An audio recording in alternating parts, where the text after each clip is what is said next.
Hello, everybody. Welcome back to my channel. It has been several weeks since I have recorded anything new.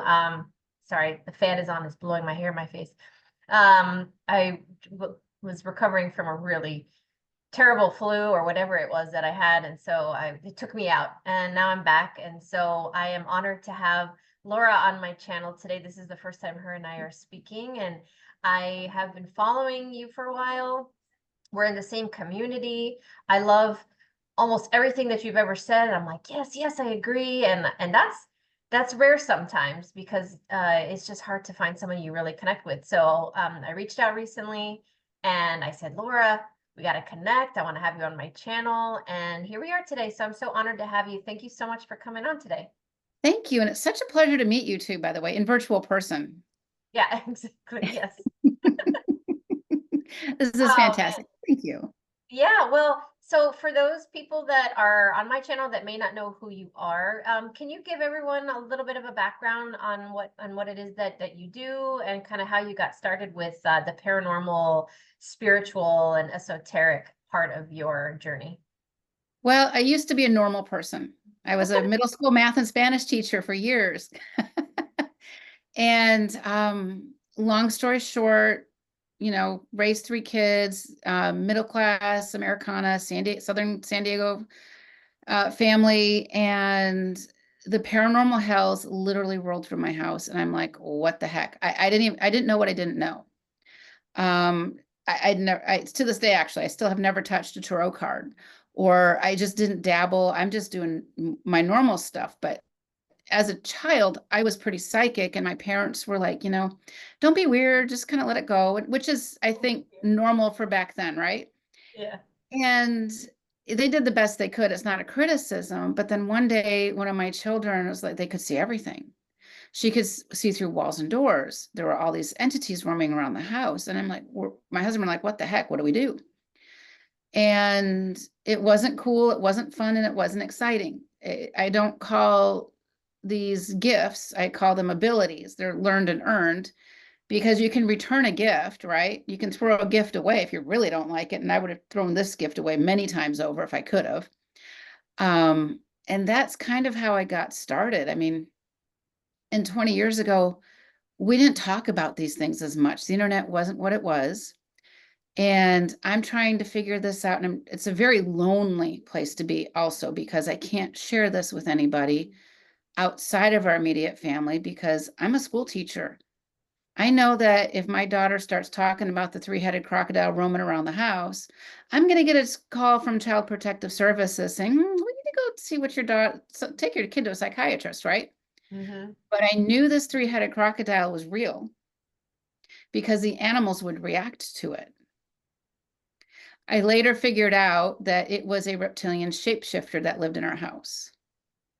And there was the Hat Man, and he stood and he watched. I didn't know what his purpose was back then in the beginning. And he was observing and watching what was happening and reporting to his bosses. And every day was a new adventure. I have a book coming out. Actually, it might actually be on Amazon right now. My Battle with the Dark Side, my journey from teacher to exorcist, in addition to another book that I had published about a month ago. So it's been busy. The other one, the Soul Tribe book that I had, is that Soul this? Tribe, Navigating the Spiritual War. Yep. And the spiritual war and understanding how the unseen energetic world affects us is the one that came out a month ago. Oh, okay. Okay. The unseen world is what we really need to understand to take our soul sovereignty and our power back. And that's what I do now.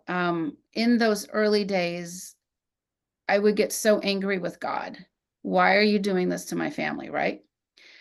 And I talk about this a lot about my defining moment. And we all have these defining moments in our lives.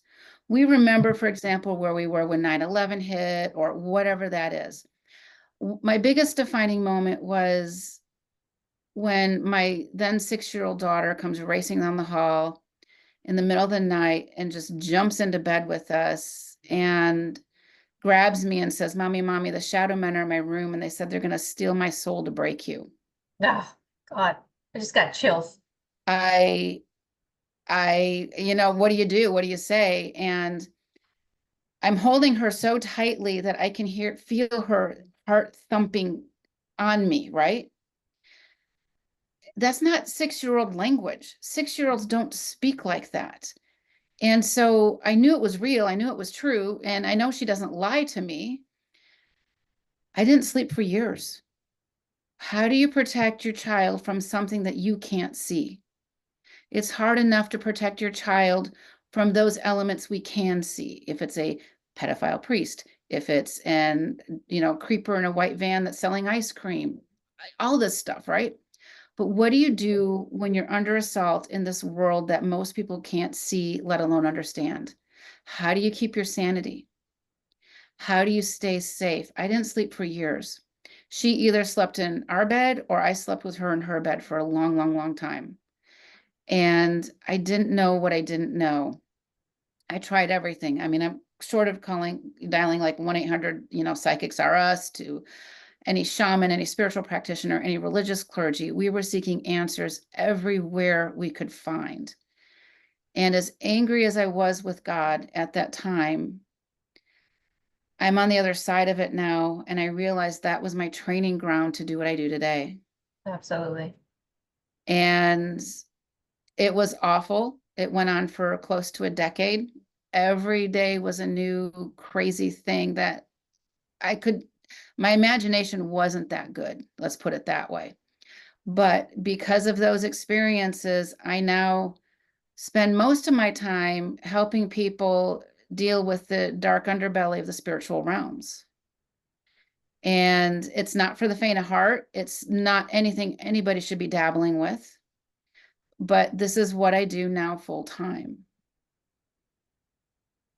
And it was hard.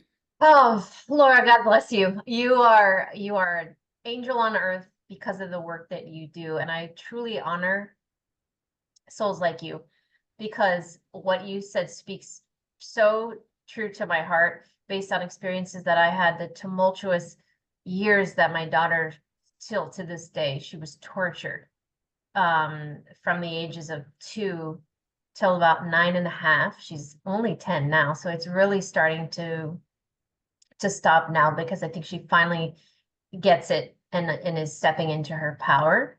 But they will try to break the children or break the parents through the children, and that's what they were doing. They were trying to get to me because they know the work that I do, but also they know what she's here to do, and they try to break you down. And what you said in the beginning is really important, and I want to circle back to that because I think that's the most important. I hear people when you and I both do one-on-one sessions, we both do similar work to some degree, and the number one question I get all the time is, I want to be like you. Can you activate me? Can you help me open to my spiritual gifts?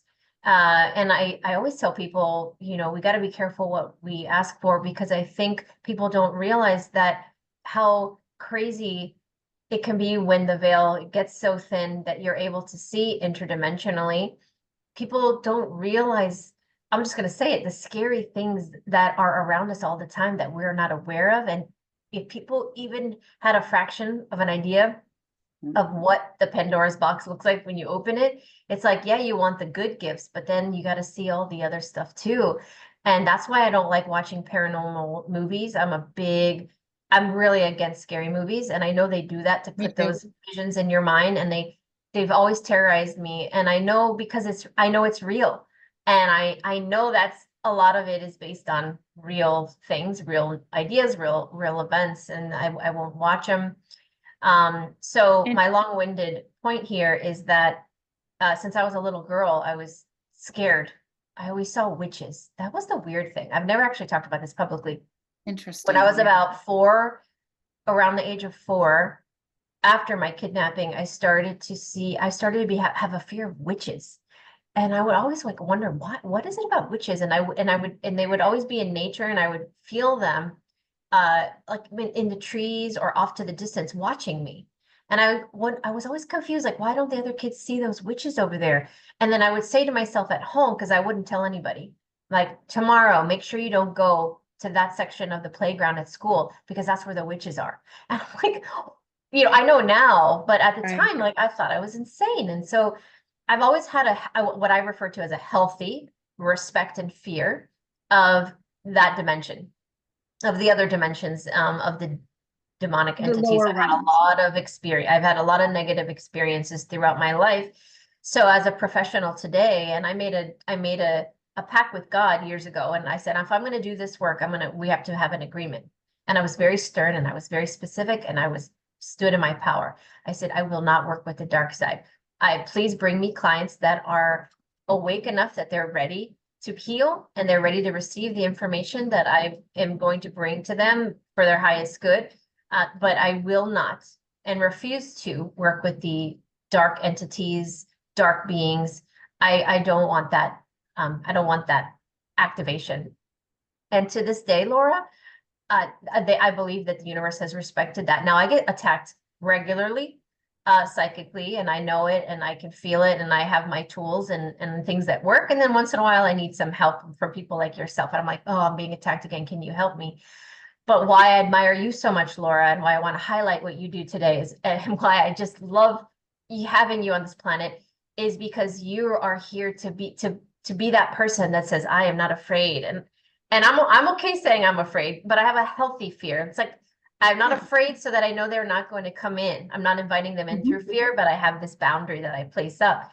And what you do is so important because I work with a lot of children and adults that are attacked. And it breaks my heart when the children are attacked. And I do a lot of work with children.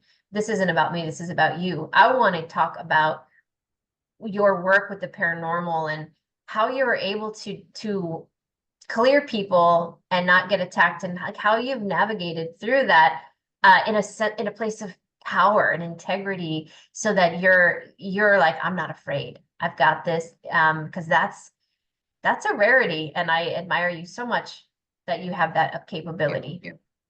Thank you. You know, one of the things that you said that I want to go back to a little bit is you talked about fear.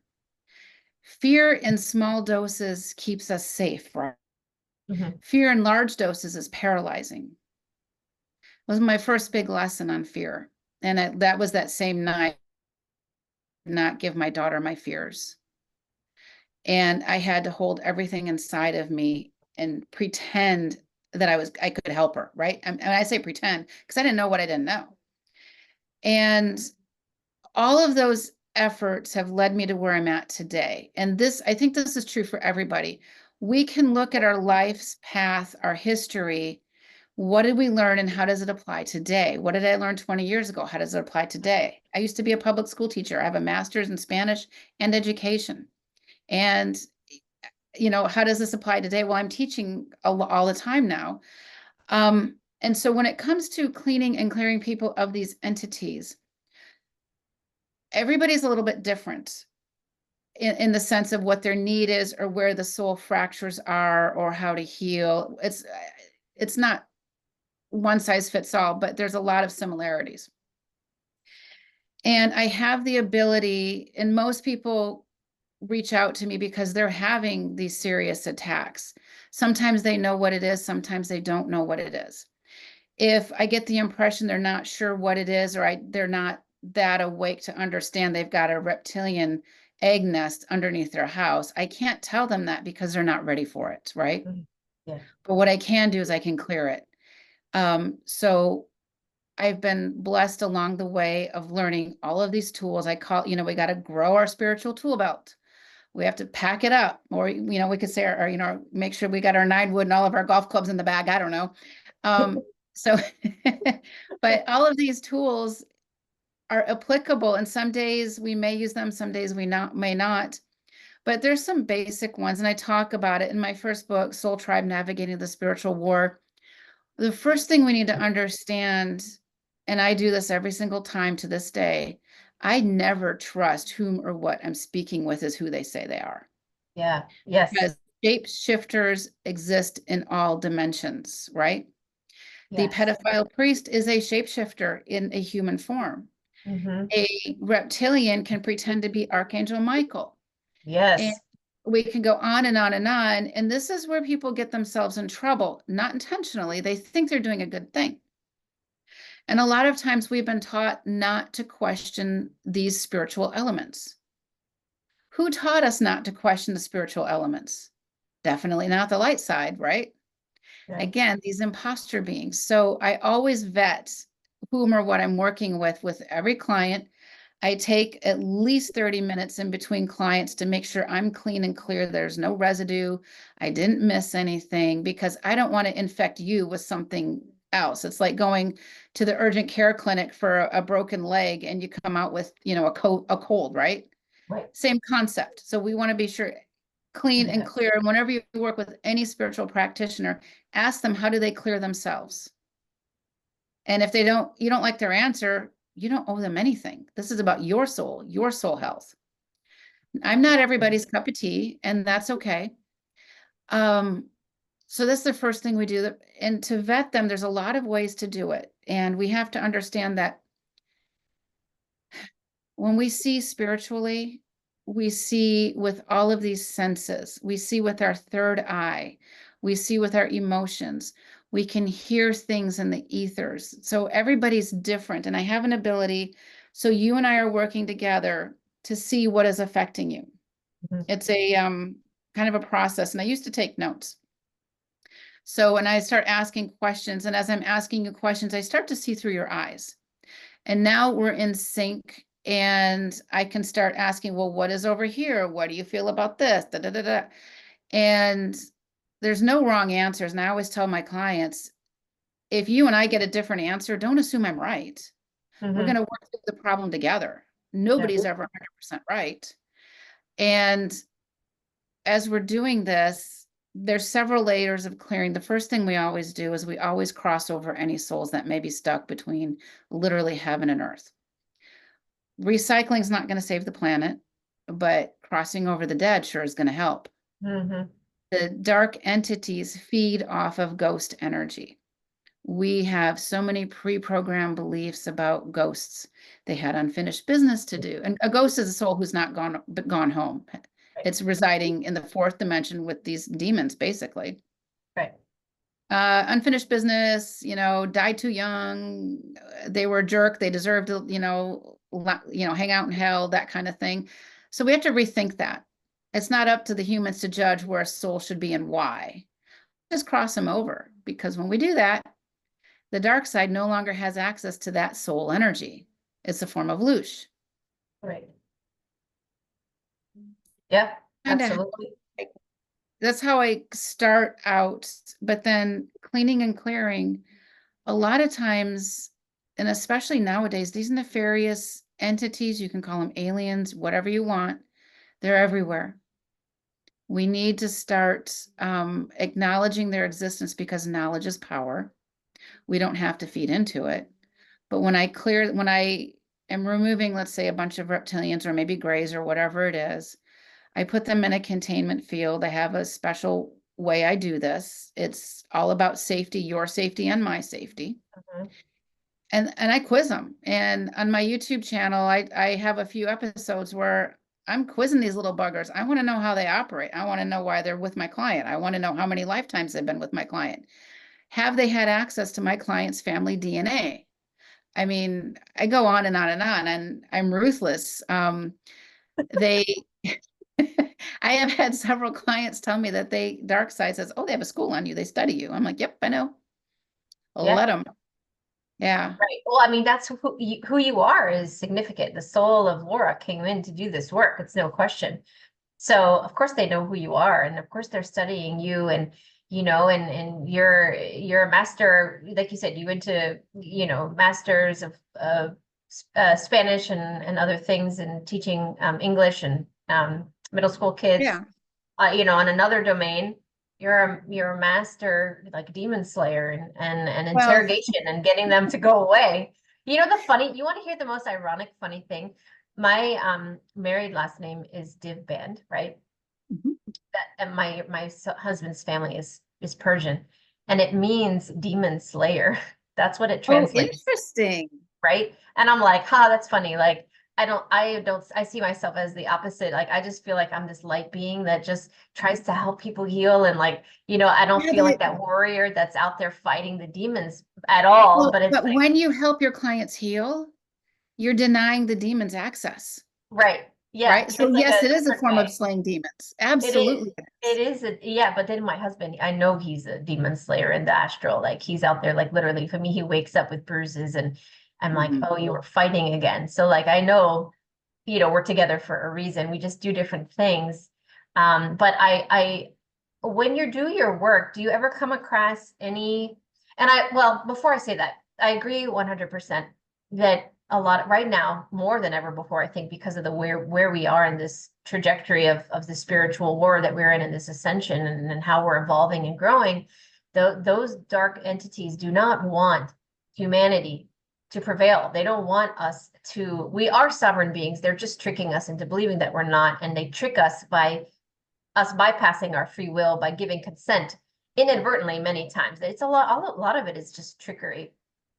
And I Absolutely. think they see us evolving, they see us activating, and they're like, oh shit, this isn't working anymore. So they're running rampant, they're losing their hosts. So I agree, there are a lot. And I got a message, and I want to hear what your thoughts on this.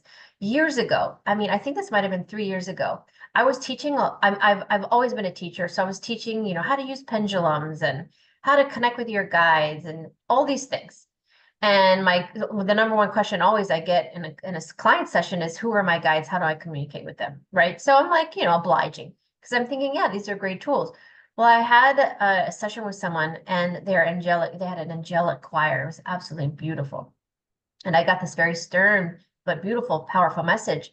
You need to start telling your clients, you need to emphasize that yes, it's great to have spirit, and we do have spirit guides, and we do have angels, and we do have these protective layers and beings, but we need to teach humanity to connect and go within so that they don't need or feel like they have to connect with something outside of themselves. They have to stand in their power and develop a relationship with their higher self and like connect the two, because we can be very disconnected in the 3D and forget that we have this whole other part of ourselves.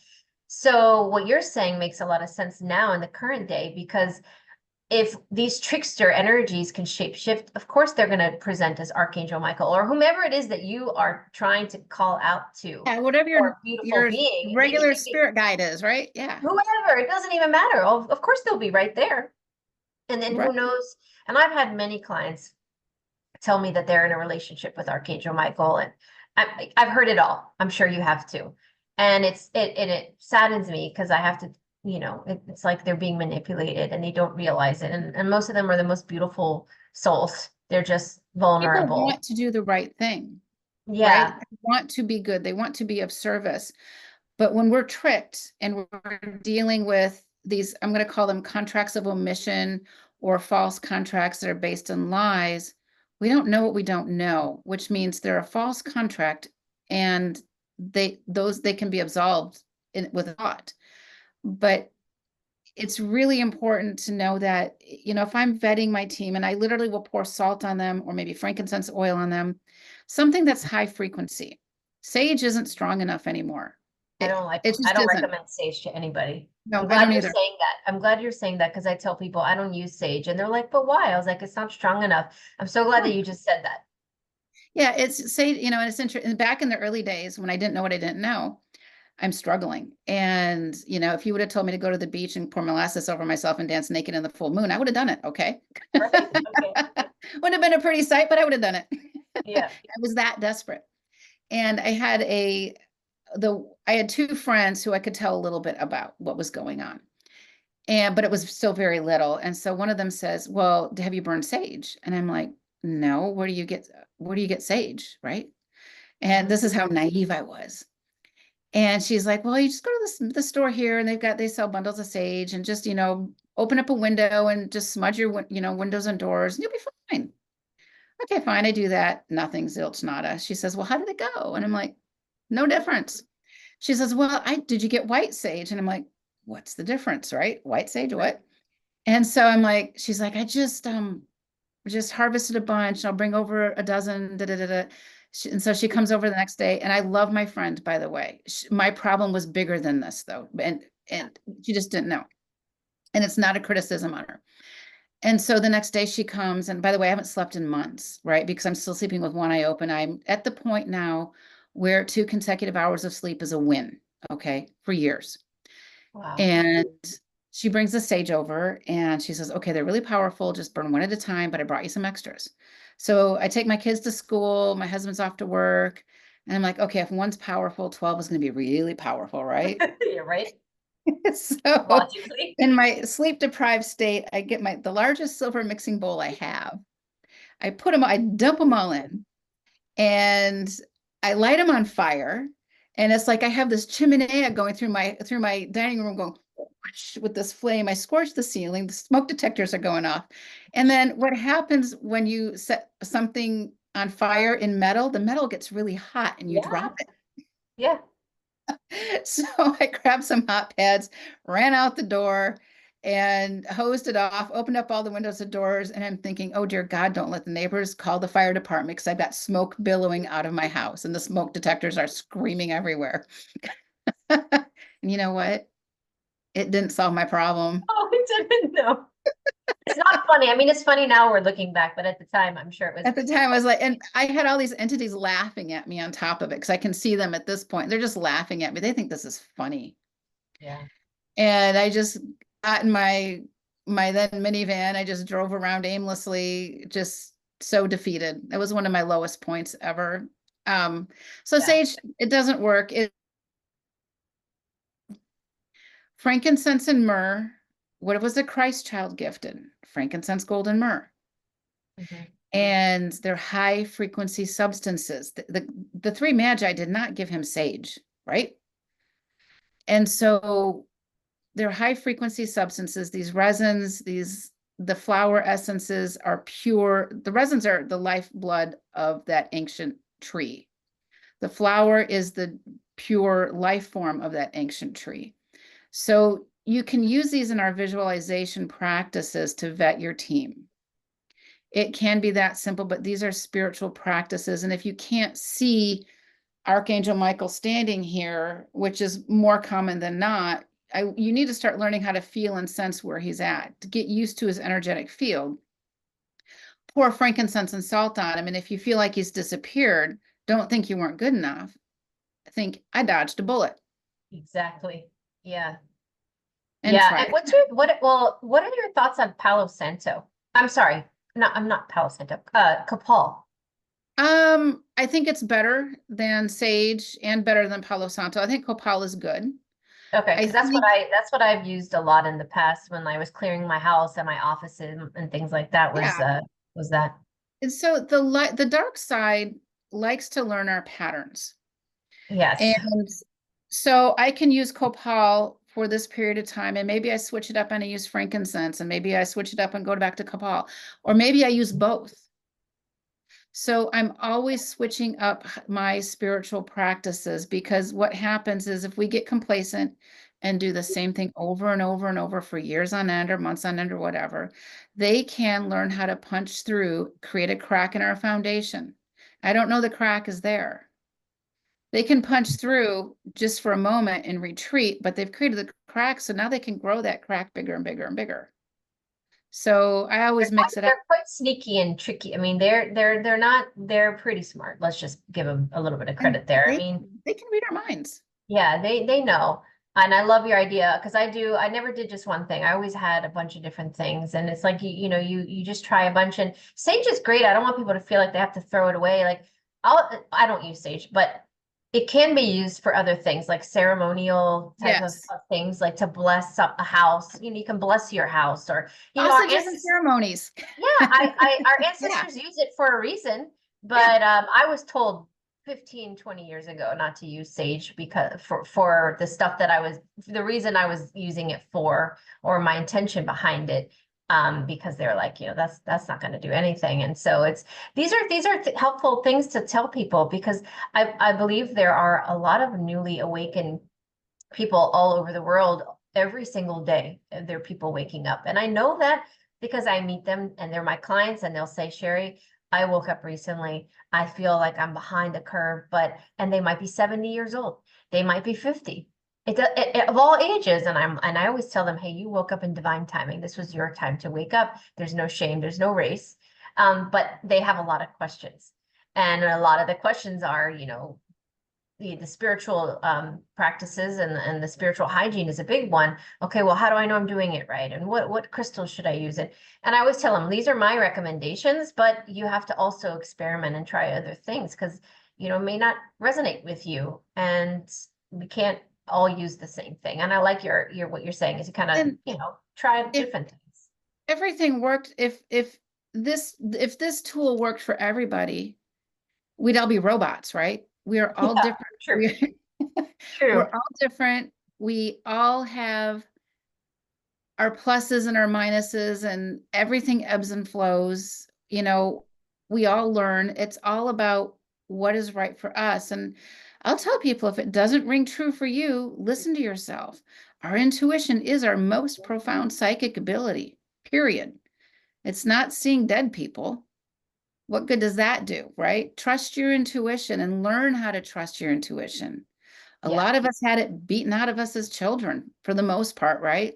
So we have yeah. to learn how to connect. And you talked about, I loved what you said earlier about connecting with the angels and how, you know, they're telling you that you have it within yourself. And so I'm always recommending that people start building their spiritual team, build your soul tribe, because the more we do that, the more we connect to the divine, to the God source energy, and Mhm. we get a better direct connection, but it takes practice. So I love that what you said, because it's true. It's time we Yeah, take our power back, and we get the help of the angelic realms. For example, they are here to serve humanity, but they can't violate, and they can't come in and step in without you asking for their help. right. The dark side, they love to do that. In fact, they'll give us a little bit of juicy, good, gossipy information that helps us, and we think we've won the lottery, when in fact, now we owe the dark side something for that free information that is never free. Not free. Yeah. I mean, this reality is so convoluted. I mean, that's what a lot of my public speaking is about. And it's crazy because I learned, it's not crazy. In hindsight, I understand it now, but as I reflect upon it, but children were the ones that taught me a lot of what I know. And I believe that they're coming in, they're so sensitive and they're so bright and they get attacked and they're here to let us know about it. I didn't know about the black beings with red eyes until I started hearing dozens of children all over the Yeah. world tell me about it. And then my daughter was telling me she saw it. She didn't watch me back on YouTube like years ago. Like she didn't. She was too young. Right. They And don't want to she, watch us anyways. yeah, it's like, oh, my mom, she's so annoying. And they're embarrassed of me half the time. It's Right. so sad. But you know, they're we don't know what we don't know or we don't see, and these children are seeing it all. And that's that. I think you said something. I heard you do an interview a while back. I don't even know who you were on, but I remember you saying something about a child and her soul was like taken out of her body by some sort of an AI and changed personalities completely. And it resonated so much with me because I constantly am getting clients or emails like of like parents like SOS, this is an emergency, you know, I need your help. I saw you on a podcast and my child is seeing the red-eyed beings in their room, or they're seeing this, or they're talking about their life on Mars, or I think that they might have entity attachments. I'm freaking out, you know, how can you help me? So when I heard you talk about that one particular experience, I was like, oh my gosh, like she's hearing about these things too. Do you know which one I'm talking about? I think it was like a I kid that was like changed their personality and started talking like a robot to their parents or I've had a lot of that. oh well, And that's unfortunate. it is really unfortunate. It takes the astute parent to realize there's something that, you know, no potion, pill, or powder will fix, right? Right. So I've had a lot of that. And what happens is I'm trying to remember what it was. I don't remember exactly which one that was, but what will happen? Yeah. They come into the body, the child's body, and it's a form of soul napping.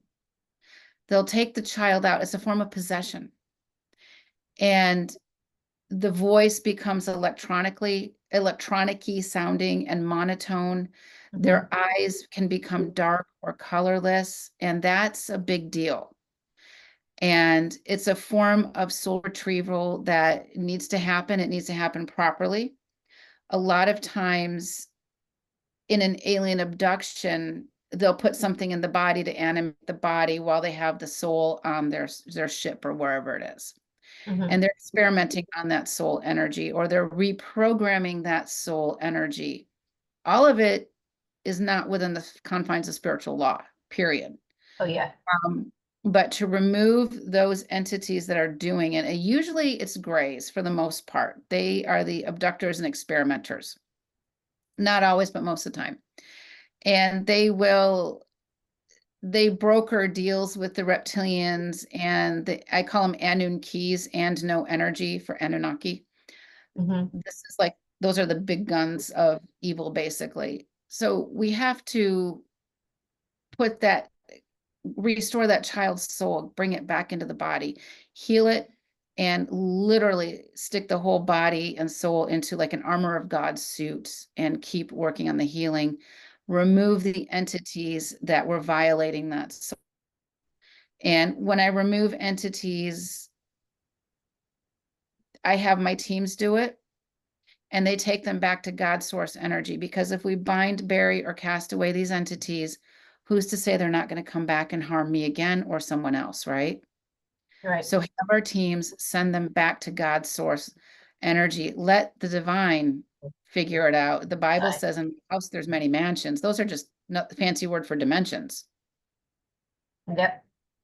Yeah, I mean, because then we're putting ourselves in that space of like we're playing God and deciding, that's why I'm against now I'm against, I went through my dark night of the soul many years ago. We all did, But right? yeah, I mean, we have to, but it was real. I was so damaged and so angry about things that happened to me and betrayals and just, we just want revenge and we judge. And that's what they want in this dimension. Oh, That's what they absolutely. want us to feed off that. So like we're like, I hope you die, I hope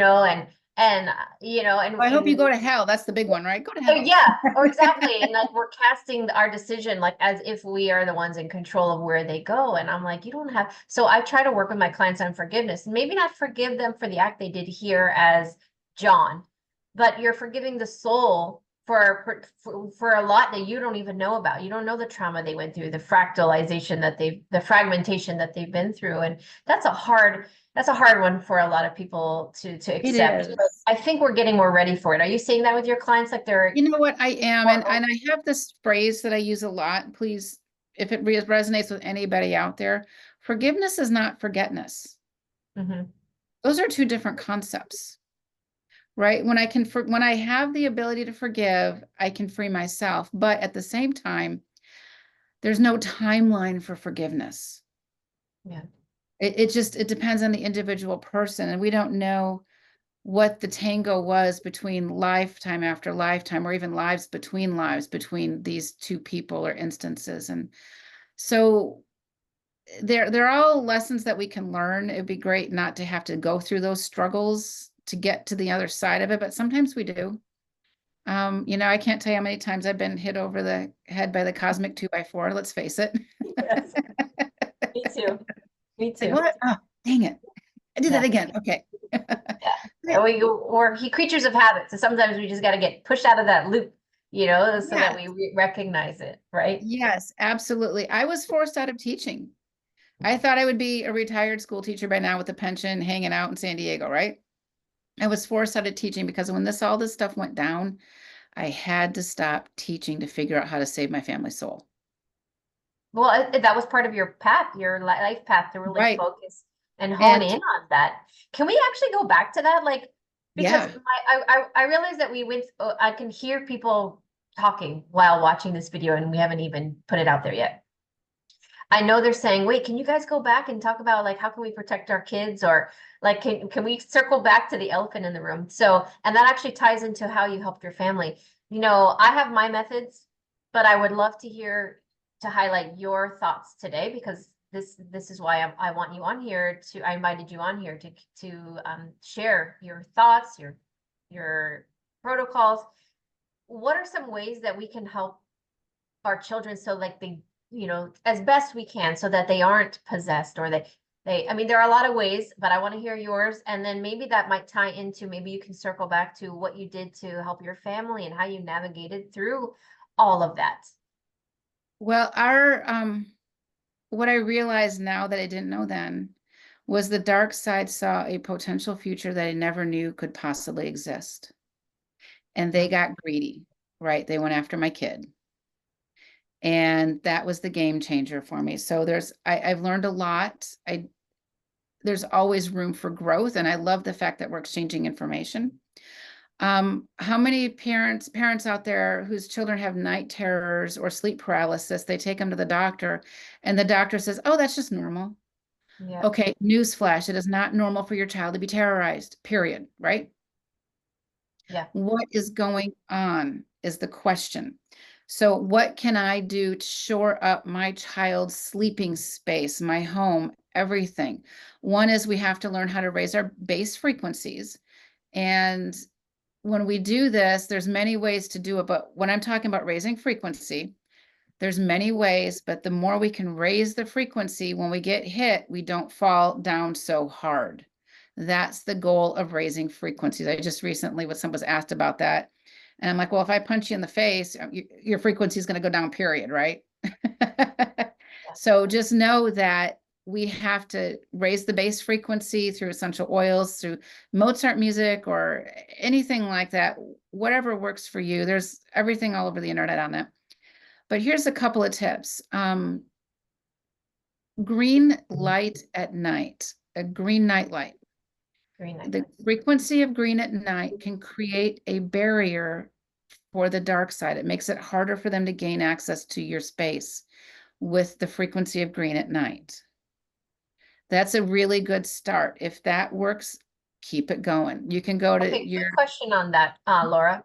So kids are fascinated with those LED lights these days that because I always tell my kids that I tell my kids they have Himalayan salt lamps and things like that, and but they like those LEDs. You know what I'm talking about? They stick to the wall and you can change the color. Now I know that LEDs are not great, and they probably shouldn't have them in the room, but it's really popular. If you set that to green, could that combat the negative part of that? Yes. Oh, Yes. okay. So you can use the LED greens. They're just as effective as the incandescent, the Christmas tree light bulb that the old fashioned kind that you would screw in. They still work. It's the frequency of the green color at night, for whatever reason, creates this barrier. Interesting. Yeah, I mean, in our early days, I'm surprised that our neighbors never said anything because our house looked like a Ghostbusters movie set at night, every night, for months and years on Yeah, end. like green lights like pointing to all over your All house. over the place, in the the Malibu yard lights to like inside the house, because we're desperate. Feng shui mirrors with foo dogs on them can be helpful. And so there's all types of entities, and I don't want to scare people, but there's these spider beings that go underneath the bed, and they have these straws that come up from underneath them, and they pull out your energy. You can put feng shui mirrors facing down under the bed, and that can help deter them, especially with the food dogs or the lion figures. And Feng, Feng, and the new word Shui. You can keep a diffuser of essential oils going on in the room, because that's a frequency builder. So for me, I like frankincense. I tend to use the Young Living versions of essential oils. No matter what essential oil you use, make sure it's 100% pure and it's not cut or altered in any way. Because the minute they put a chemical in it, it doesn't work. This is why I'm not a fan of those incense sticks, because they have chemical binders in them that kind of compromises the integrity, the true integrity of what that could have been. But I get it. They're trying to create something on that stick, and I get that. So I always go straight to the source. If I'm going to burn a resin, I'm going to burn a straight pure resin. If it's frankincense pearls or whatever on a charcoal little round there, do that. It really makes a difference. What else is there? The frequency of music can really help or really not help. Yes. Yes. And Let's talk about that. Let's talk about music.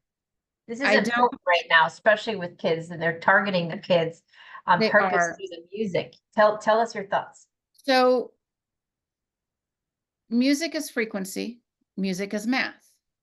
So we need harmonics and frequencies that go together. The classics, the Mozart, etc., are kind of tried and true. They're boring for the kids, right? They're probably boring for most adults too. But if you can get a YouTube track of maybe a Mozart song and just play it like so it's barely audible on your computer for an 8-hour track, the frequency of that music starts cleaning and clearing everything in your home. It's a very subtle energy. Yeah, It takes a while, but it does work. The stuff that's on YouTube that are binaural beats or high frequency music, question to you is, how do you know? exactly. I can produce anything and use my name and pretend that it's the greatest thing on the earth. Call it like God frequency or heal your body. I mean, you can't trust it. Yes, You have but no how idea do where you it came know? from. And how Yeah, do you know the person creating it hasn't been compromised? exactly. Yeah. Because if that person's been compromised, the dark side now has a tether or an aqua cord to you. I don't want to make people paranoid, but let's just kind of think about this. Mm-hmm. These guys don't have to knock on your front door to gain access. They use the ethers, right? Those psychic realms. Mm-hmm. And we just kind of need to clean up our stuff. And the more we clean up our stuff, the easier life becomes. We tend to not overreact or fight. If you're in a home where you find yourself bickering and arguing over like, you know, this coffee cup has 8 ounces. No, it doesn't. It has 10 ounces, right? That kind of conversation. What's really fueling the conversation? Because chances are both parties are more logical than that. We got to look at the energies behind it. Take that time to clear your home. And I'll use salt. So people out there, if you can visualize your home like on the palm of your hand, just kind of think of it sitting here and just visualize yourself pouring salt over it. It's a really good start of a spiritual practice to clear. It's basic, and then you can grow from there. But don't start, how do I want to say this? When we're working on learning how to clean and clear spaces, don't overwhelm yourself. Don't be hung up on, oh my God, I forgot to do this at, 11:11 today, whatever that is. Okay. Just be kind, be patient with yourself and just Yeah. say, okay, when I wake up, I'm going to do this. If I forget, it's okay. I forgot. I can do it later. And a lot of times when we start embarking on these spiritual practices, it's like I've got this to-do list already and it's way too long. And chances are it makes it ineffective for us because we can't commit to everything every day. So take the pieces that you feel are right for you, Yeah. practice them, become a master at it in your own right, and then just add. Yeah. I like the idea of keeping it simple because I think sometimes people get overwhelmed. They read books and then they've got a list of like 12 things and they're like, I got to do all of these. And they're rushing around, getting the green lights, getting the salt, getting this. And then they Yeah. feel like then they're rushing to do all of it and check. And then you're just checking things off of a list. So I like finding a few things that work and or that you recommended and then see if it works for And you, you there's know? other things out there that other people have that work too. Mm-hmm. And Yeah. when we can have these open conversations, we get to learn from one another. And it's all about. Yeah. It's about helping. It's about being of service. It's about creating a better planet. Absolutely. I totally agree with that. And so are you saying that when you were going through that with your family, were you suggested to try like certain things like the green light, for example, or the salt? And or did you read about it or did you intuitively download it or trial and error? I'm assuming a lot of it too was for you. Like what was that like? Everything, everything. I would try everything that was recommended. It's like throwing spaghetti noodles on the wall to see what stuck. Right. I remember Familiar with the that. first time, and I remember the first time that I burned frankincense and dragon blood resins in my house. And so I took a Pyrex measuring cup and I put tinfoil on it and I got the charcoal round so it was gray. And I put a couple of drops of frankincense and dragon's blood resin on it. And I started smoking the house. The first time I did that, I saw thousands of these wispy things leave the house and disintegrate. I'm like, whoa, that was crazy. But I had to learn how to clean and clear. Yeah. I would be, and I got attacked. I mean, I was pushed in the middle of a parking lot once so hard. Nobody's around me. I'm going into Trader Joe's by myself. I get pushed so hard, I karate chopped my hand and broke it. And everybody that could see that were like, whoa, it looked like someone pushed you. And I'm like, uh-huh, yeah. And then one person said they felt this cold wind go through them on a hot, sunny afternoon. Mhm. So there was something there. I've been choked to the point where I've been passed out. I'm sitting home alone. I get choked here. I pass out. What else has happened? The bite marks, the bruises, and that kind of stuff. I remember sitting down watching TV with the family one night, and I felt these two pin marks go into my lungs. And within 15 minutes, I had developed pneumonia. One lung was 80% full, the other was like Wow. 70% full. I was not sick. And my husband took me to the urgent care right away. And I'm insisting that I didn't have bronchitis, I didn't have anything. And they treated it, but the treatment didn't work because it wasn't a virus. Exactly. And so I've been beaten up. I'm not going to lie. Every Yeah. time I've gotten beaten up, I'm ready to punch harder.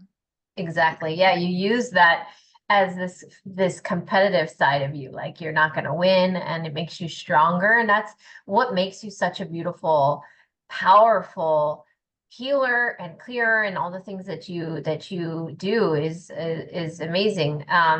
And we said something offline before we started where I said I was telling you privately, but I'm saying it publicly how I admire what you do because I have a healthy fear of the dark side, and I know what their capabilities are, and I'm not one of those people like, oh well, that's going to walk in a room and be like challenging that, because I know they're powerful. Mhm. But I like to create boundaries and healthy respect between the two, so that my fear is healthy, but it's not igniting them, making them bigger. Yeah, You know what I mean? But my point is, and you said something very wise. You said, well, you have your gifts and I have mine, and that's so true. Where are our skills?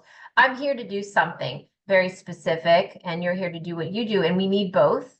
And not everyone yeah, can do everything, and we absolutely. shouldn't do everything. We really should focus on the things that we like and we're passionate about, and that we're also good at, and we can't do it all. I think we have spiritual Yeah. teams, and that's why I don't believe in competition. I'm constantly referring people out. I'm like, you know what, I don't feel comfortable with this, but I know Laura does it, and I'll send them to you or somewhere else, or Vice Leah Ray versa, for right? Akashic Records. Yeah, I'm like, oh, you want your Akashic Records? Leah, she's great. Or whatever it is. And Yeah, that's yeah, that's why we're here. We're supposed to kind of spread out our journey. We need more than one person. yeah, absolutely. It's funny because I think you were reading my mind. Because I was going to bring that up before we went on. I wanted to mention that you were talking about how you didn't want to have anything to do with the world that I'm in. And what I had mentioned was, and you talked about you don't want that, but and how you don't want to deal with the dark side, but in an inadvertent way you are. Because when you're healing your clients, you're shoring up their auric field, etc., the dark side no longer has access to them. This is just a different piece to the puzzle, Right. period. And the work you do is fantastic and it's needed. And I refer people out all the time as well because I don't do Akashic records, okay? It's not what I'm here for. I do other things, and we all need each other. We're at this interesting precipice in humanity right now where we need each other, we need to understand, and we need to stop the infighting, even within spiritual communities. A lot of times there's infighting, but what if we take a step back and just go, okay, where are they coming from? What's their point of view? I jive with that. I don't jive with that. I'll go do my thing. You do your thing. That's okay. Hmm. But it's all, we also talked about, I don't know how much time we have, but we talked about these spiritual red flags, right? Yeah, we should talk about that. Let's get Yeah, I've involved. got a blog coming up on some spiritual red flags in the near Yes, future that's because really important. And it's a huge topic of mine, and I'm always kind of coaching my clients on what are the red flags, what are the things that you need to pay attention to. We should talk about individual red flags and collective red flags that we're seeing yeah, right yeah. now. And so let's get into it. You go first. Okay, so a big spiritual red flag for me is somebody that has a healthy ego. The spiritual narcissist, We've all seen them, but we don't Yeah, label them as a spiritual narcissist, right? And I they know know some. Yeah.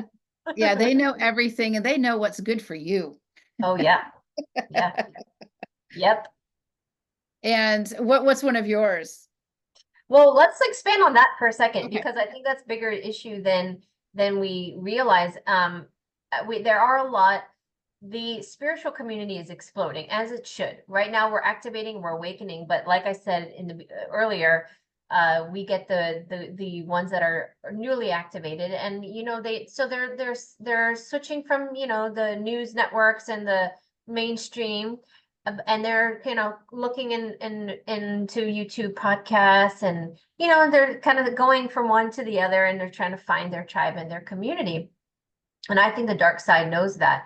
And there are these plants that I don't think everybody started out as a plant, by the way, because I remember, and I've said this Agree. many times, years ago when I was on, during the pandemic period, I don't like to use the words because the red flags, but I was watching so many people and I was fascinated with everybody's versions of the truth. And I was like, oh, even if it didn't resonate, I was just respecting everybody coming out and sharing their thoughts and all that.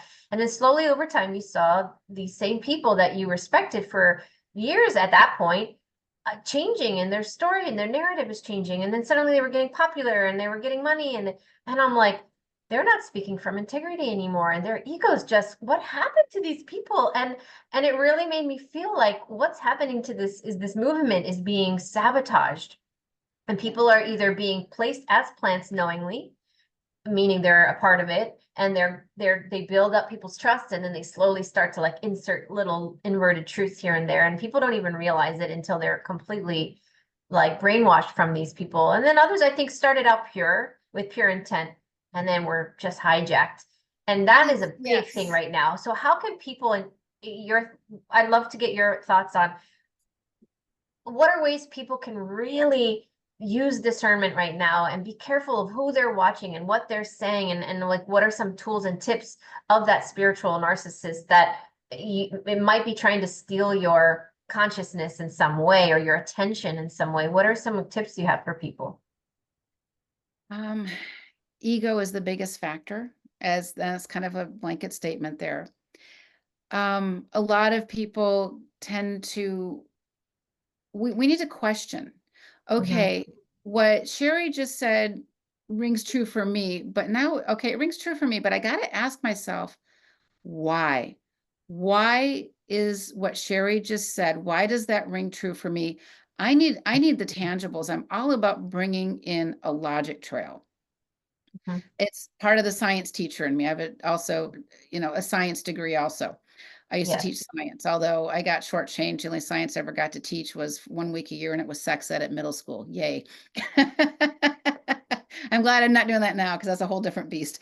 20 Oh years ago, gosh. okay, deodorant, yay. Yeah, exactly. But in all seriousness, we have to really question where the information is coming from. Watch if you are a fan of a particular person and what they say, start, as you're following them, still question. Don't believe what they say as the gospel truth. Mhm. Question, do I agree with this or not? If so, why? If not, why? It's a huge, helpful Yeah. moment. And the whys are hard to answer. Anybody, any spiritual practitioner that says, I just know I'm talking to my guides, run. Yeah. Yeah. Just run. You can't run fast enough from that type of an ego. If your spiritual practitioner is constantly and chronically sick or ill, has financial issues, run. Because the dark side takes their payment through health and wealth a lot of times. And it's not that we're not going to get sick. I get sick too. And, you get sick too, as you mentioned. So Right. that's not it. It's the chronic issues. Mhm. And if a spiritual practitioner is not healthy, how can they possibly be healthy enough to help you? And there Yep. have been times where I have to shut down my practice for a few days and just say, I can't work this week because I'm sick or whatever. If I'm not 100% on my A game, I'm risking harming somebody. Yeah, that's so true. And I've even emailed clients and said, I'm not feeling up to it today, and I'm honest with them. I say I'm not going to be a clear channel, and that would be a disservice to you, and I'll let them know. And most 9.9 times out of 10, they're like, "Oh, thank you so much. I respect that you even, said that." And I've had a few here and there sprinkled in, like really mad at me, like, and I'm like, you know what? I don't think I wanted to work with that person anyways, if that's how they reacted. And you're so right. And a tip that I tell people when you're listening to somebody, especially online, because you're not in face, or even if you were face to face, it actually doesn't matter now that I'm hearing myself. Close your eyes when you listen to somebody and listen with your heart, and just like, what are the subtle clues that your body is giving you when this person is talking? Do you feel like uncomfortable?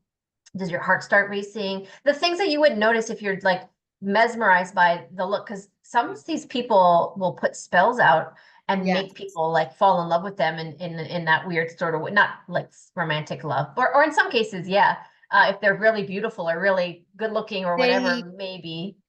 create a magnetic addiction. Yeah. So Yeah, close yeah, your eyes absolutely. and cut that off so that you're feeling like, how do I feel when that person talks? And you also mentioned something really important. Never put your guard down. And I tell people, I say it on my own channel. Listen, like, don't take everything I say as 100% with certainty too, because it's always going to filter through my lens of perception at any given time, and it may not always resonate with you, and that's fine. It's not supposed to resonate, I don't think, 100% of the time. People are supposed to question.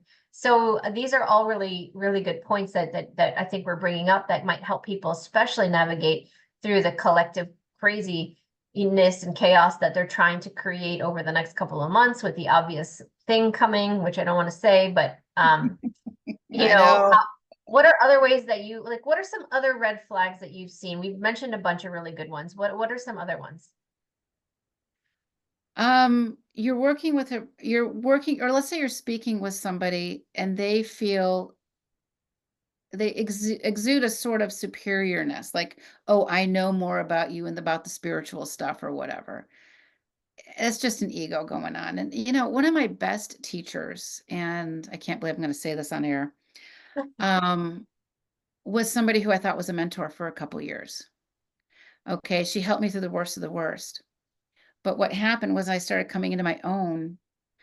Her jealousy and rage Oh, became yeah. so intense that she and one of her family members started psychically attacking me. And I didn't know what that was about for the longest time because I loved this person. I thought, I mean, my gosh, she helped me so much. And it was it's in the book, Battle with the Dark Side, my journey from teacher to exorcist. I talk about it in depth, but this was the case. And I deal with hauntings a lot. There's many types of hauntings, but this one was it was an exquisitely painful lesson. The living haunting the living. Mhm. And the psychic attacks that she and this family member put on me were just insane. And I didn't know where they were coming from. And I'm sitting at my acupuncturist's office one day and I'm beaten up. I've got these little vampire bite marks all over my body. And I mean, just like, it's bad. And the night before, so a couple nights before, Jesus showed up in my living room.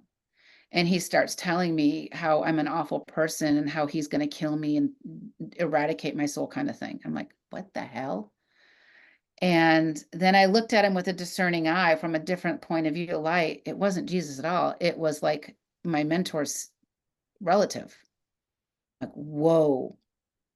I had Yes. no idea. She was my biggest teacher, but it was so sad for me because I did put her on a pedestal and it came crashing down so hard. So remember, nobody gets put on a pedestal. We are all infallible. But she taught me the best lesson of all.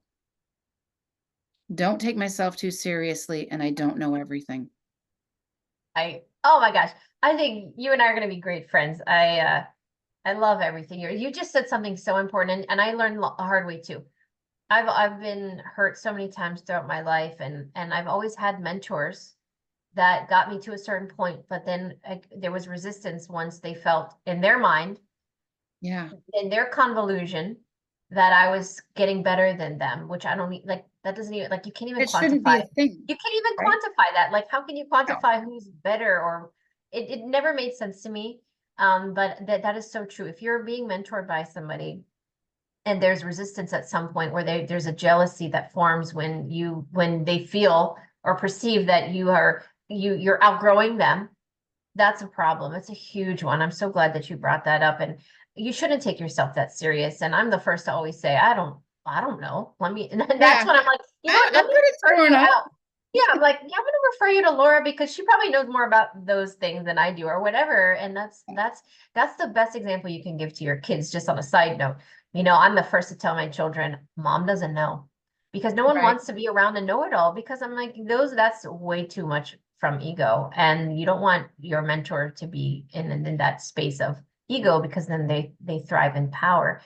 Um, a couple of other ones that I'm thinking about too is, and I'm sure you've heard this, the most authentic spiritual practitioners, I believe, genuinely are in service to others and really have a hard time, or at one point had a hard time charging, because there's like a disconnect, like we shouldn't be, like, you don't feel like you should be charging for something to help somebody else. But in this 3D, of course, we realized and we learned that, well, if we want to make a living and do this, we have to charge. But there are healers out there, and I've heard about them. And I don't speak bad about people. I would never tell you who they are. It doesn't matter.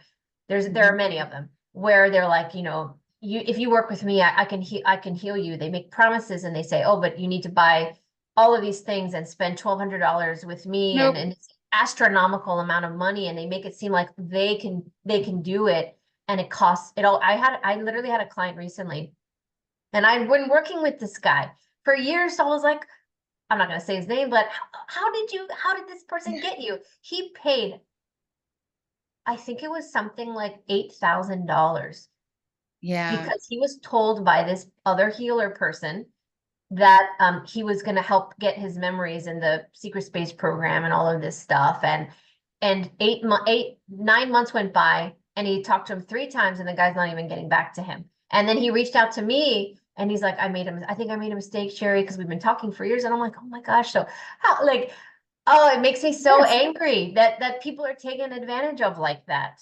That beats my special $500 black candle. I didn't buy it, but one of my clients is like, I was told to buy this $500 black candle. Yeah. Should So I? I'm many like, candles. So it's many black candles. wax, big deal. Or it's infused in something, and Yes. call in No. your You know ancestors. what? It's only $800 candle. So be weary of the people that, it's not that charging any money is bad, because I charge for myself. I have to make a living. But when You it's all know, about the money, when you're with somebody that it's like always about the money, they're always saying, oh, I can, if you pay me this much more, I'll do this. And start to notice and pay attention yeah, to the intentions, and the money behind it is another red flag. absolutely. And you bring up a good point because people will say, well, why do you charge? I'm like, well, do you pay your mortgage yourself? I mean, do you pay for groceries? I got to do the same thing. So I Right. have online classes and they're nominal, right? Spiritual self-defense type of classes online on demand. And somebody wrote me this scathing email. Well, if this is so important, why do you have it behind a paywall? It's like, well, I pay for the service to host the classes. I pay for the editing. Da, da, da, da, da. So there's a balance, but also money is just an exchange of energy. Mm-hmm. So when karma is out of balance, there's tension. When money is out of balance, there's tension. Right. And that's our cue right there. And I think it's a great conversation on that. So thank you for that. Yeah, But it's yeah, an important one. And um, the last one I want to bring up too, and I don't know if you have experience with this particular thing. Another red flag is people just love to start drama and talk about other people in the community. And they just like want to talk bad about everybody. Oh, well, she's this, or oh, he's that. That is a huge red flag. oh It's yeah, like and it pointing just the feeds the fingers at dark everyone. side. It feeds Yeah, the dark side because they're being puppeted. right. Somebody may be contaminated, they may have been infiltrated, but if I add to that drama, I'm doing the same thing. So I just tend to kind of keep my mouth shut and smile, goes, okay, let's move on. Right, exactly. Oh my gosh. Well, okay. Are you okay with time? Because I wanted to do one more topic. Let's do one more topic. I do have to leave in a little bit. I have a Okay. really Well, important appointment coming up in 45 minutes. I'm getting a oh no, pedicure. like 10 I'm more getting a minutes. pedicure. Okay, okay. Hey man, we got to do what we got to do. Okay. Right? Well, Good hair, good toes. That's all it's all about. I want to talk about one last thing and then we'll go because I want to get your thoughts because I think this is really big right now and the nature of your work will probably speak to this. But I learned about this and I'm not going to share the whole backstory because it'll take too much time, but I've learned through like voice of God technology and other mechanisms. They are broadcasting negative affirmations and negative frequencies among the collective. I learned about this with children years ago. I talked about it in my books. I feel like it's amplified right now. I have a lot of clients that have felt suicidal or they're hearing things or thoughts that aren't their own. And I want to hear your thoughts on these parasitic thoughts that people are feeling. It's amplified right now. So one, what are your thoughts about that? And two, how can people discern their thoughts to know, are they mine or not? What are your, Really good like, question. I'm seeing this a yeah, lot lately too. The biggest thing is this a thought you would normally think, right? You got to take yourself out of yourself and ask yourself, would I really think that? yeah, And if the answer is no, then it's not yours. So now we got to do the hard work of figuring out where it comes from. You're right about the broadcast channeling. There's a lot of people that were kind of right a couple years ago. mm, Um, and a lot of those substances within the body can self-replicate with certain frequencies, if it's cellular phone technologies or whatever, and they can keep this substance in the body and it's makes it easy to manipulate. And so there's a lot of things, there's a lot of AI has been around for millennia. We're just now finding out about it. They're getting more sophisticated with their AI. So we have to, clean food, clean diets, exercise, those basic things really can help us. But we have to question where it comes from.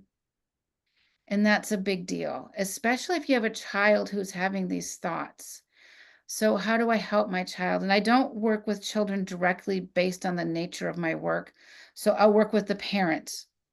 I'll work on the child through the parent because I'm not comfortable telling an 8-year-old that they've got a bunch of reptilians controlling them. You know what I mean?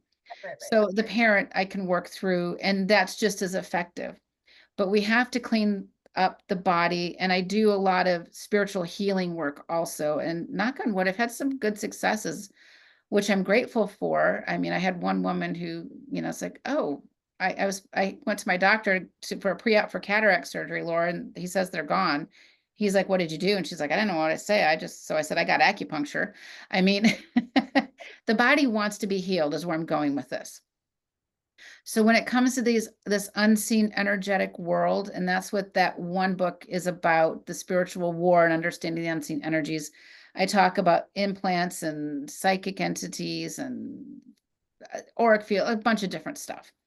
And there's just short chapters. There's like 56 are short because too much information is too much information. Yeah. We take what we can get. And a big part of my learning curve was I read everything, but I didn't read the entire book necessarily. I found the parts I needed. So just know that we've got it within ourselves. We've got support systems now that we may not have had. And we can rely on each other as a community to help one another. That's a big deal because right now humanity is under a big assault. And if we sit on the sidelines and wait to choose, a side will be chosen for us. And newsflash, the light side will not choose for us because that violates our free will. That's such a perfect way to end our conversation because you're so right. Light abides by universal law and free will, and the dark does not. So that's why we have 3D interference and this convoluted illusion that these terrible things that they do to trick us with music and frequencies and all of these things. And the light, they're there to help and guide, but they will not bypass our free will. So we do need to choose a side, light or dark, in some way. What direction? Where do you want to go? Do you want to ascend? Do you not? Are you ready? Are you not? And what you're not willing. And it really starts with forgiveness and the judgment and the ego, and letting go of the things that aren't serving your highest good and are not serving the collective's highest good, and start thinking in those directions. I always say to people, don't choose a side. And I don't want it to sound conflicting. What I mean 3D sides. Yes. Yeah, Yeah, I don't get what choose you mean. between two people. Don't get in the middle of everything. Don't get charged and choose and get into the middle of these dramatic fights. That's what they want. So, Yeah. but what we're saying now is different. We do want to. Are you on the light When it side, or are comes, you on the yeah, dark? when it comes to your soul's health and well-being, Yeah, what is for your greater good? exactly. Yeah. Yes, So thank you. exactly. Great way to end this conversation. Laura, please tell everybody, I'll put links below, but where can we find your books? Where can they have a session with you? Like, where can we find out more information? TheKarmicPath.com is the best way to kind of find everything. I'm on YouTube Okay. under The Karmic Path, Instagram, Facebook, and all those things under The Okay. Karmic Path. My books are on Amazon and also in Barnes and Noble. So I've got 3 of them out right now, and the goal is for them to be helpful. The proceeds for the books go to a foundation to help people who are in spiritual crisis. So I'm extremely fortunate to be able to do that because it's a big deal. Wow, So that's thank you, amazing that you do that. yeah, it's I always try to give back somehow, right? I mean, we all do, because not everybody is dealt the same deck of hands. Some people can afford a session, some people can't, and I try to accommodate everything, right, as best as I can. Right. Because a lot of times when they come to me, they've been through the ringer and back, let's face it. So Yeah, absolutely. And I hope that we're transitioning sooner than later. I believe that we are, but we still have a little bit of ways to go. And so we just try to stay in our lane, stay in integrity, stay out of the ego power struggle that they want us to get wrapped up in. We play our part, we play our role, we hold the space, we do what we can, and we'll get through this much faster. So it was a real honor and pleasure, Laura, to likewise, be acquainted with you now. I it's really, so I nice to actually really. talk to you in person. This has been wonderful. So thank We you. should do it again. I think we need to do a part 2 and keep going and maybe check in periodically, because I You think we know, have great similarities. we can do something on implants and that kind of thing too, so people can know Yes, a little bit more about that. Absolutely. perfect. I love it. I hope we get to meet in person someday in one of these I do too. conferences. Yes. I do too. Yeah. Well, I hope this video has found all of you guys well watching this. Thank you so much for joining us today. Until next time, I'll see you guys all really soon. Bye, everybody.